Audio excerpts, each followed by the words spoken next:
mbokk yi ñu ngi leen di nuyu amaat mbégte lool di kàttu yéen ci xibaaru météo yi fi ñuy tàmbalee nag di gën a fës ci xibaaru météo yi mooy tàngaay bu tar am nañ ko ci penku réew mi diggante Matam Linguère ba côté Kédougou foofu am nañ fa ay ñeent fukki degré ak juróom-benn ak lu tegal niir yi nag mi ngi fi ba tey surtout côté Kédougou bi foofu fan yëpp asamaan day faral di niir bu baax a baax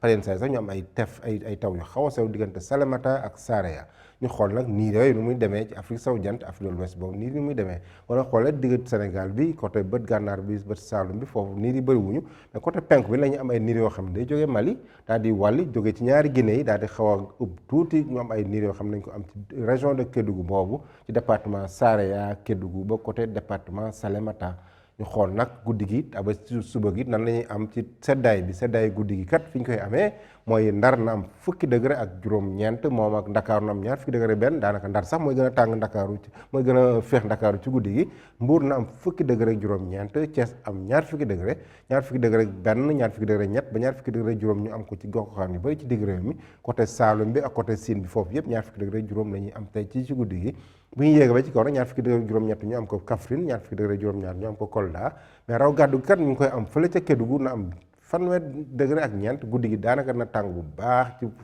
Kédougou boobu fanweer degré ñaar ñu am ko Tambacounda fanweer degré ñu am ko diggante Matam ak Bakel ak asamaan soo xam ne par yenn saa yi ñu gis weer mais par yenn saa yi itam niir yi làq weer bu baax ci guddi gi ñu xool nag bëccëg bi nu muy demee ci wàllu tàngaay bi kat Ndakaaru rek ak Mbuur ñooy am lu yées fanweeri degré parce que Ndakaaru na am ñaar fukki degré juróom benn Mbuur am ñaar fukki degré juróom ñett ci des yëpp fanweer degré lu tegal lañu am diggante Ndar Ndakaaru foofu fanweer degré ñeent fanweer degré benn fële ca Ndar ñu am ñeent fukki degré yi kat ñu am ko ci gox goxaan yu bëri daanaka boo leen xoolee fan yi tàngaay bi yokku na diggante démb ak tey li ñuy séntu mooy tàngaay bi dina yokk bu baax diggante ñeent fukki degré la ñu am ci gox goxaan yu bëri Sédhiou ñeent fukki degré ñaar ñeent fukki degré ñett ñu am ko Kaolack ñeent fukki degré benn ñu am ko Fatick